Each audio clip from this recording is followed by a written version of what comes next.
For today's cup of coffee, we're going to be continuing the topic of vampires. And it's like, I can understand why people would become vampires and attack family members. I truly do. Anyhow, we're going to start out today. If you didn't watch yesterday's video, that was different facets of vampirism. And so this was such a vast writing, and have enjoyed it thoroughly.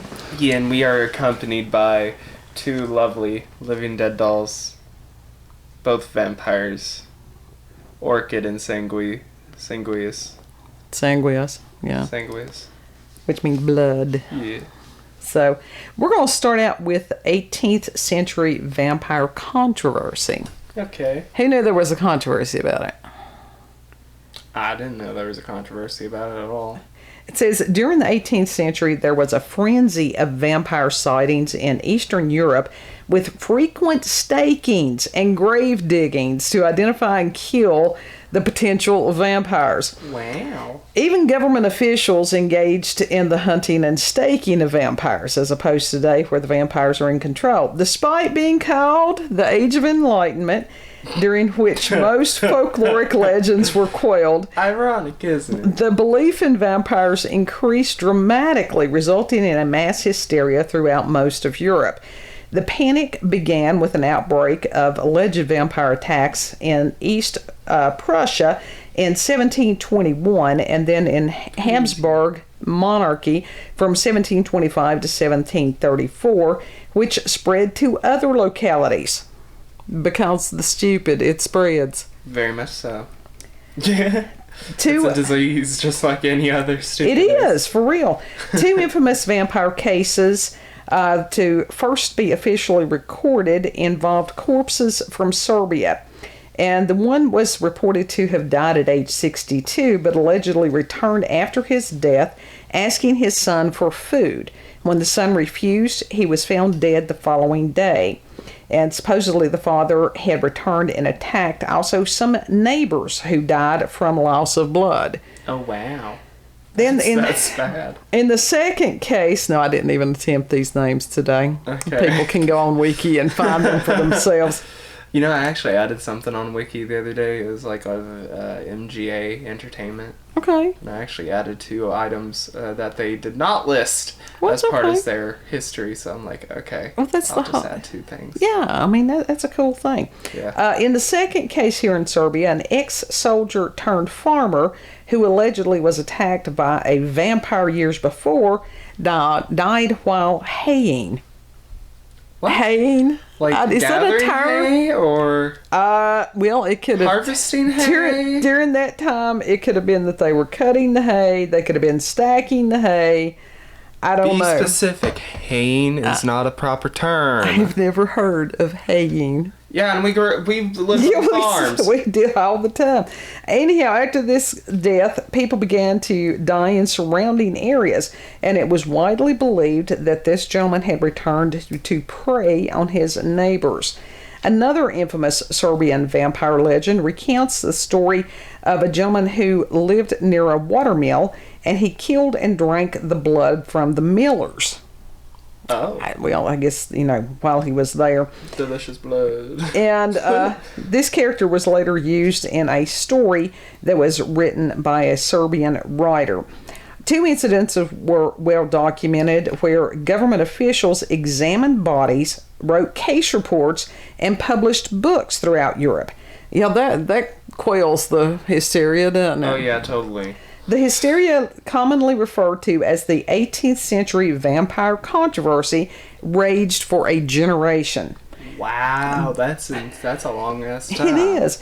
The problem was exacerbated by rural epidemics of so-called vampire attacks, undoubtedly caused by a higher amount of superstition that was present in village communities, with locals digging up bodies and, in some cases, staking them. Damn. So, fun times to be had by all. Very much so, apparently, God. Now, there are a lot of non-European stories of vampires, and they still have the same attributes as a lot of the European vampires, and they all share the thirst for blood. And within this article, they discuss the folklore from Africa, Asia, North and South America, and India. So I thought that was pretty cool. Are certain types of yokai considered vampires then? Because that's in Asia. You would ask me that. I don't know. I didn't go into depth on this. Or is that a different entity all of its own and not considered a yokai? It's not mentioned in this article. You'll have to go and read this for yourself and see what it says. And you've totally thrown me off track. I was doing so good, and it's like... I'm sorry. I was curious. I had a question. That's a point. I understand, but they didn't say anything. They've got something about Chinese vampires. I figured that they didn't add it in there in specific. That's why I asked you, like, during your studies or whatever. Well, this one, it says about the Jiangshai, that they represented mindless creatures with no independent thought, and the monster was greenish white with furry skin, and he perhaps derived from fungus or mold growing on corpses. It's a little moldy boy. Yeah, really. Seems like we watched a movie about that one time. Yes, it was. And he was flying. It was the movie of oh God, the Twilight Zone, where the weird green dude. No. This was a Chinese movie, and maybe I watched that on my own because I do that. In modern beliefs, the vampire tends to be depicted as a suave, charismatic villain.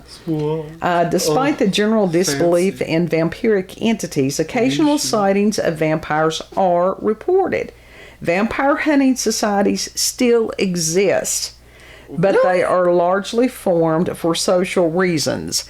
There are actually out there and about vampire hunter kits. From the 1800s and stuff. I would love to have one of those. So wouldn't that be great? I've seen those on eBay. They're expensive as hell. Of course they are. That's a sought after commodity there.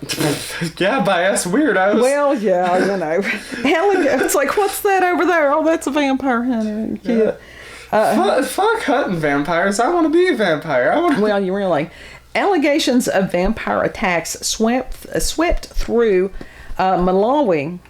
It is Malawi. No, is it Malawi? I believe so. Malawi, Malawi? Yeah, I believe it's pronounced Malawi. Okay, during late 2002 through early 2003, with mobs stoning one person to death and attacking at least 4 others, including the governor. Wow. And this was based on the belief that government was colluding with vampires. Because they probably are. They're colluding with aliens. That wouldn't surprise me in the least, on either account. In early 1970, local press spread rumors that a vampire haunted Highgate Cemetery in London. Amateur vampire hunters flocked in large numbers to the cemetery. I wonder what large numbers meant. I don't know. Like 2, 3, 5, 10. 5,000, 857. Anyhow, several books have been written about the case. Notably by Sean Manchester, a local man who was among the first to suggest the existence of the Highgate vampire, and who later claimed to have exorcised and destroyed a whole nest of vampires in the area. That's such bunk. In January 2005, rumors circulated that an attacker had bitten a number of people in Birmingham, England, fueling concerns about a vampire roaming the streets. Local police stated that no such crime had been reported and that the case appears to be an urban legend. Now, we have had some of those encounters here, but that was usually related to K2. Yeah. So don't do that stuff, folks. You don't know what's in there. If you're going to do that, get the real deal. Drugs. In 2006, a physics professor, this was the one, I love this, at the University of Central Florida, wrote a paper arguing that it is mathematically impossible for vampires to exist based on a geometric progression.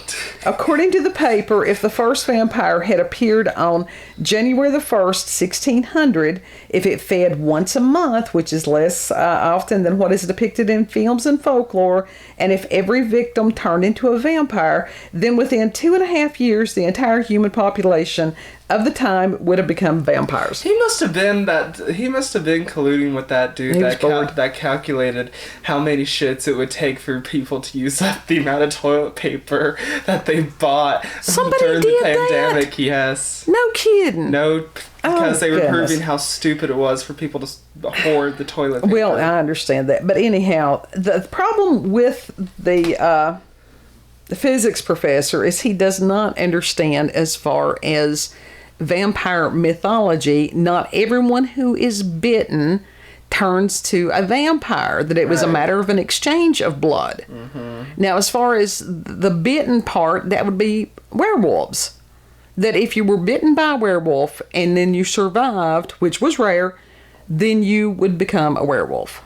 Okay. So he's got his lore mixed up. He does. And it's like he had entirely too much time on his hands. Like I said, he must have been with that person that decided to calculate how many. I don't know. Use the restroom. That's crazy. Paper. That's crazy. In one of the more notable cases of vampiric entities of the modern age, chupacabras. And, of course, chupacabra means goat sucker. Yeah. And these is Puerto Rico and Mexico, and said that the creature feeds upon the flesh or drinks the blood of domesticated animals, leading some to consider it a kind of vampire. The chupacabra hysteria was frequently associated with deep economic and political crises, particularly during the mid-1990s. Now, how in the hell are they getting that? Yeah, like, I thought the chupacabra legend was way before that. No, it was during that time, but I always figured, and other people have surmised, that it was some kind of chimera that escaped from a lab. That's interesting. And that very easily could have happened. So, in Europe, where much of the vampire folklore originates, the vampire is usually considered a fictitious being. Usually. Many communities may have embraced the being for economic purposes. Such as Transylvania, Romania, different places like that. Transylvania 65,000. And in some cases, especially in small localities, beliefs are still rampant and sightings or claims of vampire attacks occur frequently. Frequently. I mean, what is frequently? Yeah, like once every 2 years. Is that frequent enough? I don't know. Well, or is it 3 times every month? I guess every time that they need tourists to come in, there's a vampire attack. Yeah. In Romania, during February of 2004, several relatives of Toma Petri feared that he had become a vampire. They dug up his corpse, tore out his heart, burned it, and mixed the ashes with water in order to drink it. Was it holy water? No, it's just regular tap water, I guess. Have you seen the people that drink the holy water? No. Do they do this on a regular basis? Some people do. Okay, are they less I don't know, they're just drinking possessed? salt water. I know, but, you know. Blessed salt water. Someone has spoken upon mystical words. If they have to keep... salt water. Does seawater work? If they have to keep doing it repeatedly, apparently it's not working. They just do it for the hell of it a lot of times. Anyhow. Does seawater work as holy water? Because it's already got salt mixed in with it. Oh, God made it. You just have to speak in mystical words into it. Vampirism and vampire lifestyle also represent a relevant. Don't ask. He's got these two words. No, I'm not. He's got these two words that he will intermingle, and I'm like, which one is it?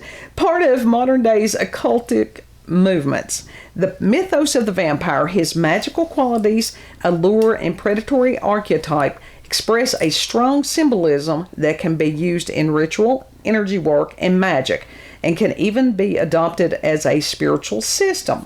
The vampire has been part of the occult society in Europe for centuries and has spread into the American subculture as well for more than a decade, being strongly influenced and mixed with the neo-Gothic aesthetics. Oh, wow. Yeah, well, we already knew that, but... Now, if you're looking as far as collective nouns, this is interesting. I don't know. I don't know either. It says that coven has been used as a collective noun for vampires, as has house. house. It's like a murder of crows or something like that. You got a coven of vampires or a house of vampires. I didn't know House was in a coven. Really? Where is he? Is he outside? He's doing his own little shit. There's some interesting theories as to what could have happened that people believed others were vampires or something like that. One of them, of course, was decomposition. And Paul Barber has written a book called Vampires, Burial, and Death. And they have described that the belief in vampires resulted from people of pre-industrial societies attempting to explain the natural, but to them inexplicable process of death and decomposition. People sometimes suspected vampirism when a cadaver did not look as they thought a normal corpse should look when disinterred. How many people are they digging up to see what is normal and what is abnormal? Apparently several. Exactly. So, like, I ask these everybody questions. decomposes differently too. Yes, rates of decomposition vary depending on the temperature and soil composition, and many of the signs are little known. This has led vampire hunters to mistakenly conclude that a dead body had not decomposed at all, or ironically, to interpret signs of decomposition as signs of continued life. See? Corpses swell as gases from decomposition accumulate in the torso, and the increased pressure forces blood to ooze from the nose and mouth. This causes the body to look plump, well-fed, and ruddy. Changes that are all the more striking if the person was pale or thin in life. In the Arnold Paoli case, an old woman's exhumed corpse was judged by her neighbors to look more plump and healthy than she had ever looked in life. Oh, dear God. The exuding blood gave the impression that the corpse had recently been engaging in vampiric activity. Darkening of the skin is also caused by decomposition. The staking of a swollen, decomposing body could cause the body to bleed and force the accumulated gases to escape the body. This could produce a groan-like sound when the gases move past the vocal cords, or a sound reminiscent of flatulence when they pass through the anus. And my God, thank God for modern medicine, because damn, those people were just freaking themselves out left and right. Oh yeah, after death, the skin and gums lose fluids and contract, exposing the roots of the hair, nails, and teeth, even teeth that were concealed in the jaw. This can produce the illusion that the hair, nails, and teeth have grown. At a certain stage, the nails fall off, the skin peels away, and the dermis and nail beds emerging underneath were interpreted as new skin and new nails. Once again, thank God for modern science. Yeah. Well, that's where you get things like the corpse farm. Mm-hmm. That's down near Knoxville, isn't it? I think so. We could go visit that. I know. I think that's off limits. But when people do study the decomposition of bodies and stuff, that gives them knowledge to where they understand what is going on as opposed to this. Mm-hmm. Now, think of this. People were back there digging people up. Just because they heard a rumor. Right. And it's like, I guess they figured it's like, well, hell, we're here. We might as well stake it. Yeah. Why not? Yeah. Don't want to have a wasted night. Nope, I gotta sneeze. Another theory is that of premature burial. There's a lot. That's not a theory, that's fact. Within this, hypotheses, they were influenced by the folks that were buried alive because of the shortcomings of medical knowledge of the time. In some cases in which people reported sounds emanating from a specific coffin, it was later dug up and fingernail marks were discovered on the inside where the victim had tried to escape.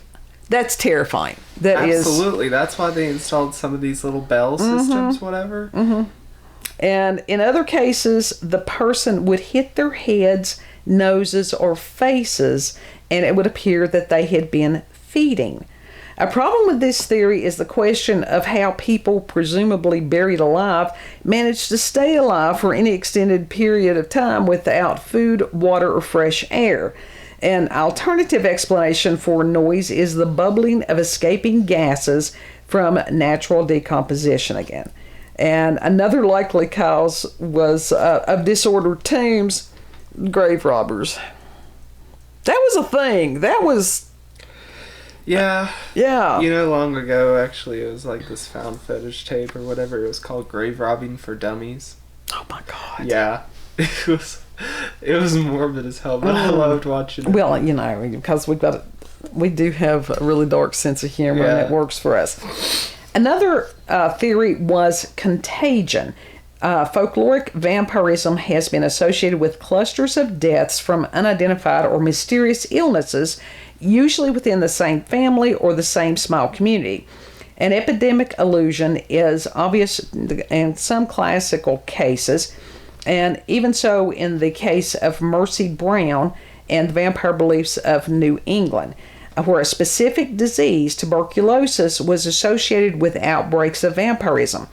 And this was interesting. I wasn't aware of this. It says as a pneumonic form of bubonic plague, it was associated with breakdown of lung tissue, which would cause blood to appear on the lips.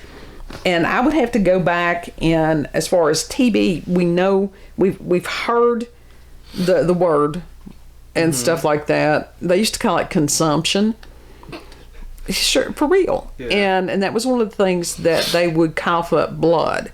But as far as it being a form, a lung form of the plague, I'll have to go back and do further research on that because I find that extremely interesting. All right. They do have antibiotics for this now, so. Yeah, so not many people die of the plague anymore. No, but it's coming back. I know. For real. Yeah. That's frightening. And we've got porphyria. In 1985, a biochemist, David Dolphin, proposed a link between the rare blood disorder porphyria and vampire folklore. And he was the one that had said that it was a matter of the heme, as in hemoglobin. Okay. That, and the consumption of large amounts of blood would correct that condition in certain individuals. And that theory has been rebuffed medically as suggestions that porphyria sufferers crave the heme in human blood, or that the consumption of blood might ease the symptoms. Or maybe a blood transfusion, sure. But... Well, it says it was just based on a misunderstanding of the disease. However, Dolphin was noted to have confused fictional vampires with those of folklore, many of whom were not noted to drink blood. Similarly, a parallel is made between sensitivity to sunlight by sufferers, yet this was associated with fictional and not folkloric vampires. In any case, Dolphin did go to publish his work more widely, despite being dismissed by experts. And, of course, the link gained media attention and entered into popular modern folklore, because lies sell. Yep. Yeah. Fake news. This was interesting. One of the theories was rabies. And there was a neurologist in Spain who examined this possibility in a report in Neurology. And the susceptibility. And it's not even that late tonight. Anyhow. No, it's actually fairly early for because us. That these people were supposedly very sensitive to garlic and light, that hypersensitivity is a symptom of rabies. And it can also affect portions of the brain that could lead to disturbance of normal sleep patterns, thus becoming nocturnal and hypersexuality. Legends once said that a man was not rabid if he could look at his own reflection. I thought that was interesting. Yeah. Which was, again, going back to the legend of the vampires having no reflection. And of course, wolves and bats, which are often associated with vampires, can be carriers of rabies. And the disease can also lead to a drive to bite others and to bloody frothing at the mouth. I'm hoping that's in the wolves and the bats and not in people. But in this day and time, you don't know. I mean, the frothing of the mouth, that can happen in people. Yeah. So, I mean, again, going back to the dude that ate the dude's face. Yeah. But I mean, like, even when they get rabies, like, that can happen with people when they're rabid. Yeah, ew. If they want to bite people? They're dangerous. Good God. Anyhow, there's a Welsh psychoanalyst who associated vampires with the unconscious drives to understand death. Also, as far as dealing with emotions of love, guilt, and hate, desire to be reunited with loved ones, and that the mourners may project that idea of the recently dead, that they must return to the same place the same year. I think that's a little stretching. Yeah. I didn't even touch the political interpretations on that. No. Oh, who's going to put a political interpretation on it? And you say that I put politics in everything. No, I don't. I don't want no politics in my vampires. All right. Then we've got, as far as the psychopathology, and a number of murderers have performed seemingly vampiric rituals upon their victims. Several serial killers, Peter Curtin and Richard Trenton Chase, were both called vampires in the tabloids because it sells. After they were discovered drinking blood of the people they murdered. Similarly, in 1932, an unsolved murder case in Stockholm, Sweden, was nicknamed the Vampire Murderer because of the circumstances of the victim's death. Now, the late 16th century Hungarian countess and masked murderess Elizabeth Bathory became particularly infamous in later centuries' works. And we will do a cup of coffee on Bathory at some point. If y'all have a living dead doll of Bloody Mary, I would gladly take it. Give me that. I want that. I'm upset that I never got it. Okay. In modern vampire subcultures, the vampire lifestyle is a term for a contemporary subculture of people, largely within the goth subculture, who consume the blood of others as a pastime, drawing from the rich recent history of popular culture related to cult symbolism, horror films, the fiction of Anne Rice, and the styles of Victorian England. Active vampirism within the vampire subculture includes both blood-related vampirism, commonly known as sanguine vampirism, again, sanguine meaning blood, and then the psychic vampirism, where you're supposed to be feeding on the pranic energy. And within these communities, these people go to great lengths. I don't know, it was years ago when I was researching some of this stuff. You don't just go out there and randomly consume anybody's blood, because blood-borne pathogens, absolutely, especially in today's world, they might as well just all go to the psychic vampirism. Yeah. For real. Might as well.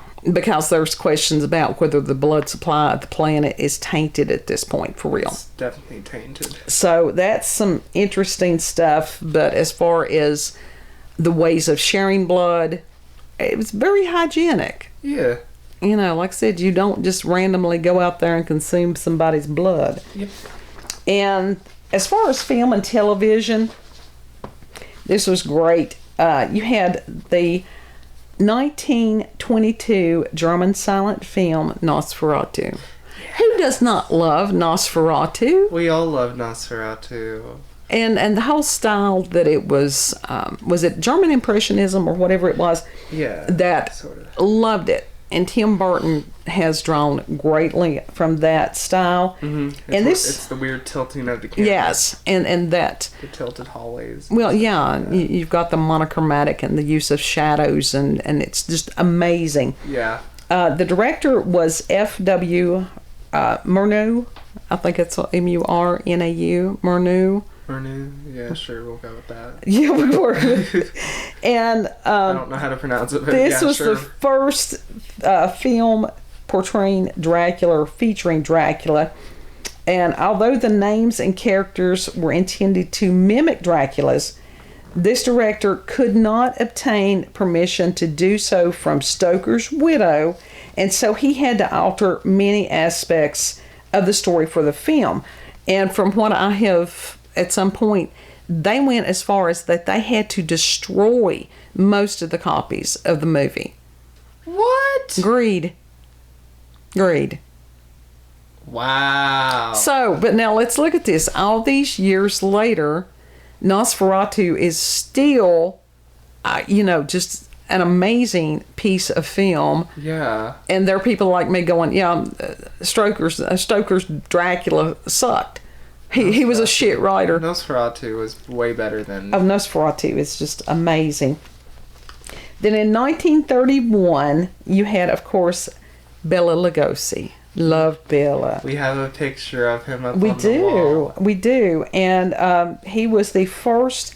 that was the first talking film to portray Dracula.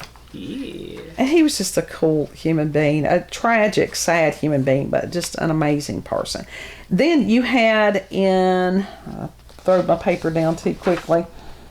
You had the Hammer horror series. If you're not familiar with those, the Hammer House, there was awesome stuff. Okay. And that was where Christopher Lee played Dracula. Christopher Lee was awesome too. But now some of those movies they're different. But when they start doing real incantations and stuff, I'm like, no, turn that off. That. You summon real spirits there. Stop. Right. And then in the 70s, let's see, actually it's successful in 1958. 58. That was that. I didn't realize that. Somehow I didn't realize it was that long ago on that. Even though I wasn't here. By the 70s, you had works such as Count Yorga Vampire. You had Blackula. That was an interesting film. Blackula was hilarious. And then you had, of course, the one we had yesterday, 1979's Salem's Lot. Yeah. And that was great. And that was very heavily influenced. That vampire was very Nosferatu-esque. The Lost Boys is considered a vampire movie, isn't it? It is. I haven't got to that yet. Anyhow, from 66 to 71, you had the gothic soap opera Dark Shadows. That was amazing. Barnabas Collins. It was just great. Then you had the pilot for the 1972 television series Kolchak, the Night Stalker. One of my favorite ever. Show. And that was where he was chasing a vampire through Las Vegas. Yeah. Then later on, you had Marvel Comics Blade films. You had Buffy the Vampire Slayer. Good show. You did the original movie was great. Yeah. And then it spawned the show. You did have the Lost Boys. Lost Boys is just amazing. Yeah. And it just, Twilight sucked. Still God, sucks. I don't even... Then you had other things like 1983's The Hunger. I need to go back and watch that one again. I watched that one, The Breed, the other day. It's horrible. Do not even waste your time. Okay. Oh my God, it was just so bad. 1994's Interview with the Vampire. No. It was good. No. And then 92, of course, you had Bram Stoker's Dracula, and that became the then highest grossing vampire film ever. And there's been so many people that has shit on that film. Because it deserves to be shit on? Not really.